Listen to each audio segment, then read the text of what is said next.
నమస్తే ఫ్రెండ్స్, నా మాట ఫుడ్ ఛానల్కి స్వాగతం. ఈరోజు వీడియోలో అనపకాయ కుడుములు ఎలా తయారు చేయాలో చూపిస్తానండి. అందుకు కావలసిన పదార్థాలు చూడండి. ఉల్లి ఆకులు, కొత్తిమీర, పచ్చిమిర్చి పేస్టు, బియ్యం పిండి, అనపకాయ విత్తనాలు. ఇప్పుడు తయారీ విధానం చూద్దాం.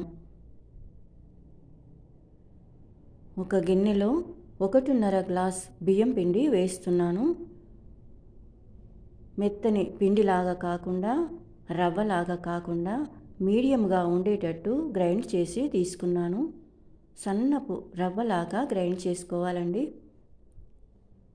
తర్వాత 10 పచ్చిమిరపకాయలు, 1 స్పూన్ సాల్ట్ వేసి 1 స్పూన్ జీలకర్ర వేసి గ్రైండ్ చేసి వేస్తున్నాను.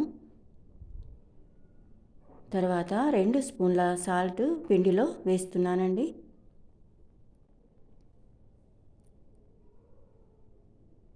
తర్వాత ఉడికించి తీసుకున్న అనపకాయ విత్తనాలు వేస్తున్నాను. కుక్కర్లో అయితే 1 విజిల్ వచ్చే వరకు ఉడికించుకోవాలి. గిన్నెలో అయితే తగినంత వాటర్ వేసి 80% ఉడికించుకోవాలండి. తర్వాత కట్ చేసి తీసుకున్న కొత్తిమీర వేసుకోవాలి.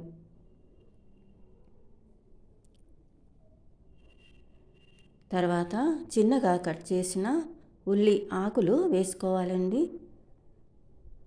ఈ ఆకులు ఎంత ఎక్కువగా వేసుకుంటే అంత టేస్టీగా ఉంటాయండి కుడుములు. పిండిని ఈ విధంగా కలుపుకోవాలి. తర్వాత 1 గ్లాస్ వాటర్ని వేడి చేసి తీసుకున్నానండి. ఇలా కొద్ది కొద్దిగా వాటర్ వేస్తూ పిండిని బాగా కలుపుకోవాలి. తర్వాత పిండిని కలిపిన తర్వాత చిన్న చిన్న బాల్స్ లాగా చేసుకుంటూ ఈ విధంగా కుడుములను తయారు చేసుకోవాలి. తర్వాత ఇడ్లీ పాత్రలో 1.5 గ్లాస్ వాటరు వేసుకోవాలండి. తర్వాత ఇడ్లీ పాత్రలో ఇడ్లీ స్టాండ్ పెట్టుకోవాలి. తర్వాత ఇడ్లీ స్టాండ్ పైన ఈ విధంగా ఒకదానిపై ఒకటి కుడుములను అమర్చుకోవాలి.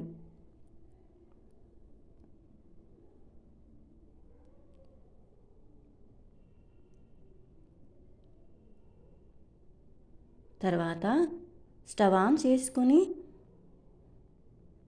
తర్వాత స్టవ్ పైన ఇడ్లీ పాత్రను పెట్టుకోవాలి. తర్వాత మూత పెట్టి మంటను మీడియం ఫ్లేమ్లో పెట్టిన తర్వాత 10-15 నిమిషాలు ఉడికించుకోవాలండి.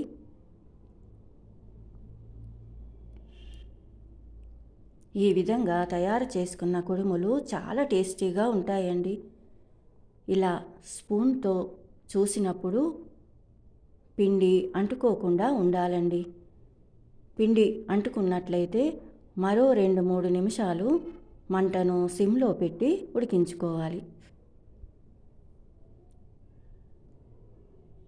ఈ కుడుములు వేడిగా ఉన్నప్పుడైనా చల్లారిన తర్వాత అయినా చాలా టేస్టీగా ఉంటాయండి.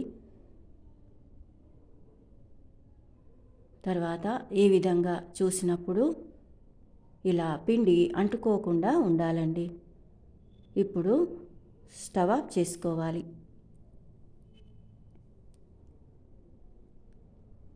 తర్వాత ఈ కుడుములు పల్లి నూనెతో సర్వ్ చేసుకుంటే చాలా టేస్టీగా ఉంటాయండి.